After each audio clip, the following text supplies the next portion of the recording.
welcome to Ellen Ruth Soap.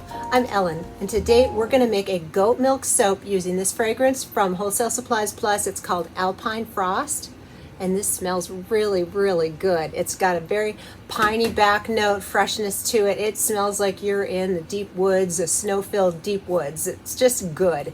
So the reviews said that it didn't cause discoloration, acceleration, separation, all of the good stuff. I have not soaped with this scent before, but the reviews were really good on it, so we're going to give it a go. Let's talk about the colors. So I'm thinking winter and all of that. I would like to do, it has that sort of forest pine scent to it, so I'm definitely going to do a green swirl here, and I have pine mica from Be Scented. Beautiful, beautiful green. And then I also want to do a little pop of red in there, just for the Christmas type, theme. I'm going to do Trial by Fire from Nurture Soap. This is my favorite red. If you need a good solid red color, you can't beat this one. It's perfect.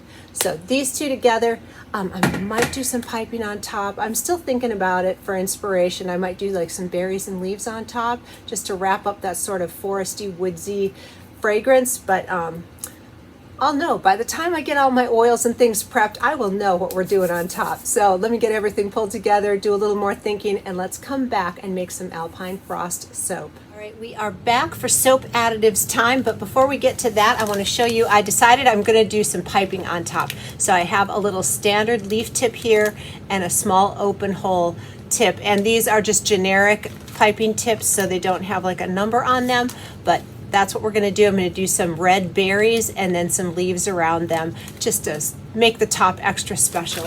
So with that being said, let's get to the additives.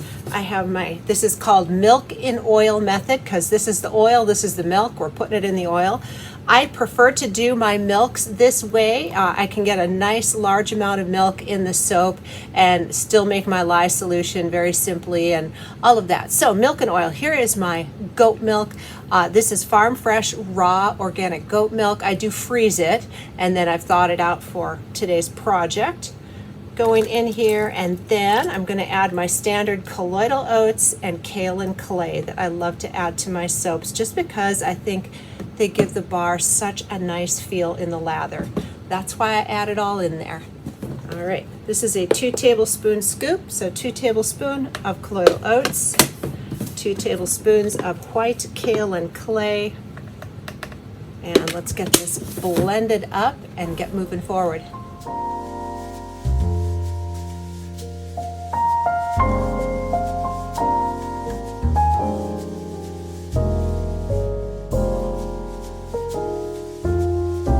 We are back with our lye solution. This does have lye lint on top because I made this yesterday and it sat overnight. I don't cover my lye because I have a safe place for it to sit where it will be undisturbed. There's no pets, no children anywhere around. But if you pre-make your lye and you have a busy household, put a lid on your container. But anyway, this got lye lint, so I'm going to be using my handy little strainer to strain it out. So what is in my lye pitcher is, of course, water, sodium hydroxide, cane sugar, tussa silk fibers, and sodium lactate. That's what's going on in here. I do have the fragrance already in my oils because they got good reviews. It's a little bit of a risk with a new fragrance, but the reviews were really good, so I'm going to trust that it won't do anything strange on me.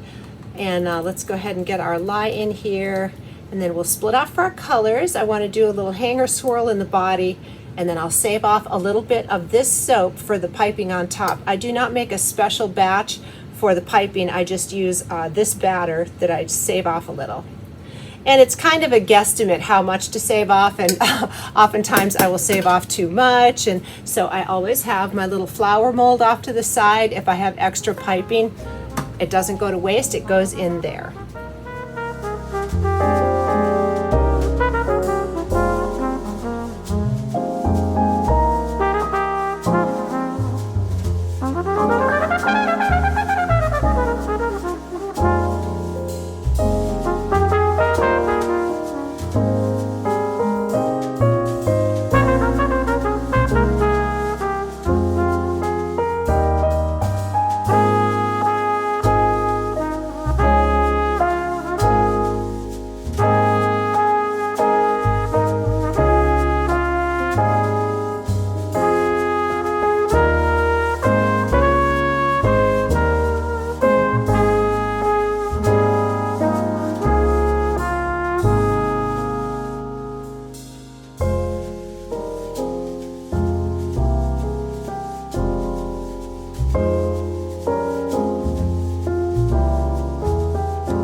We are back. It's the next day, and look how pretty that came out.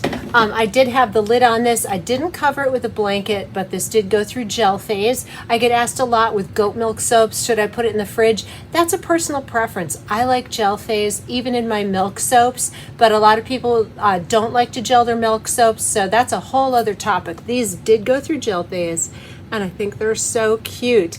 Now, I tried to line my berries up so that each slice will get a little cluster. So there's only one way to see. We got to get in here. Let's check those swirls out and see if we can slice these up nice and even.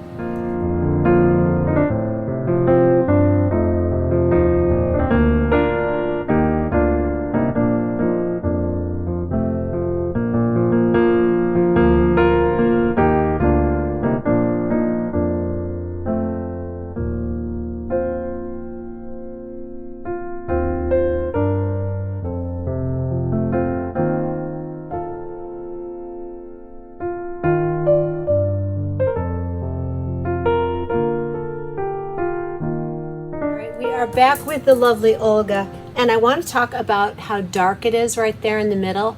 This is still just kind of going through its soapy business. If you can see that kind of greenish overcast, here is another loaf I made off screen, and look how light that is. So this soap that I'm going to cut today, this is the one I made with you all. That's going to lighten up to a nice ivory color with a little bit of time here and air exposure. Now I've got to try and get my berries lined up. I'm hoping that each bar will get a nice little berry cluster. That's the hope. It's looking pretty good here. Might cut off a little, but I think we're doing all right. Let's see. Oh, yes. Pretty, pretty. Oh, look at that. It got a cluster. So that dark green tint is going to turn this ivory color. I'm guessing probably 24 to 48 hours. Oh, yay. And we'll probably have some soapy patterns. This is looking really pretty. Very nice. This was a fun one to do. So let's talk about working with this fragrance. I had put it in the oils, and then when I mixed it, I would not call this a super fast trace, but it did move along where I just kind of had to not putz around, if you know what I mean. I just had to keep moving forward. It wasn't super fast, and I could stir it down, but it was a little bit of a mover. So if I use this fragrance again, I will remember that. I take notes every time I make soap. And I would just keep in mind that this is not a fragrance that you want to dilly-dally with. But the flip side of that being, for the piping, by the time I got this in the mold and cleaned up my work surface, the piping was ready to go, so I was able to just go right in and I didn't have to wait around. I have had slow-moving fragrances before where I'm literally just sitting around waiting for over an hour sometimes for the piping to come up to a thickness. But so that's the good thing about a moving fragrance, is you don't have to wait that long. All right, let's get into our next loaf, but first I want to show you I had leftover piping, and so here's a little soap flower that I made with the leftover piping. I love that. These little 3-ounce bars are perfect. They're so nice. So let's see if we can successfully not lop off too much of these little clusters. It worked out pretty good on the last loaf. I'm encouraged.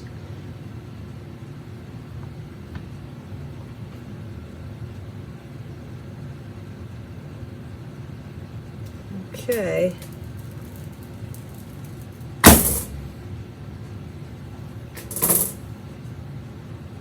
All right. Wow, those swirls.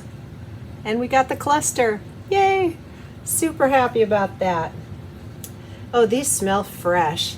And I know they have sort of Christmas colors, but I think these would be great all winter long. Well, really any time. They're just very fresh and clean smelling.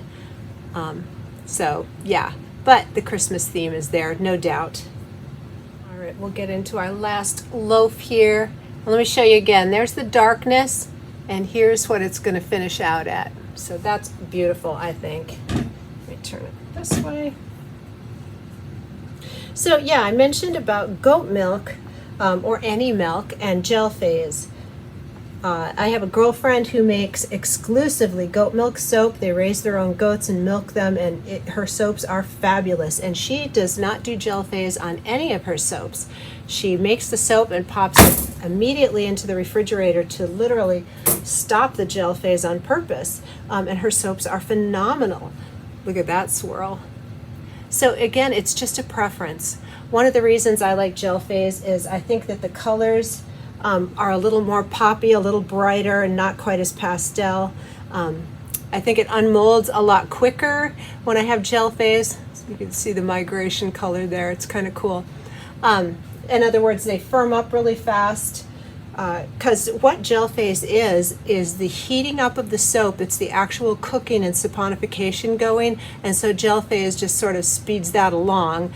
Ungelled soap, you can unmold it, within 24 hours or 48 hours. You can still do all that with it, but it's just a preference. Again, I keep saying that, but if you are a soap maker or considering starting making soap, you will sort of develop your own soaping personality, if you will, and you'll find the things that you like with the recipe you use, and you just kind of hit your groove. And so gel phase is my groove. So, and this is not a partial gel. This color will migrate out. So partial gel is a whole other subject, and it's really cool. I've only had one batch of soap do it, and you'll see like a ring in the middle that's really dark, and you can fix it. I don't know why I opened up that Pandora's box. That's another subject for another time, but it's really cool. Partial gel doesn't hurt the soap at all. It's all aesthetic, and there is a fix for it. You literally put your soap in the oven and heat it up to get the gel to completely go out to the sides. So it's cool, but I'm not going to get into that too much today. So all that being said, I hope you enjoyed today's video, and I'll be taking pictures of this as it brightens up and gets pretty and creamy color like that. Thank you so much for joining me, and I hope that you have a really wonderful day.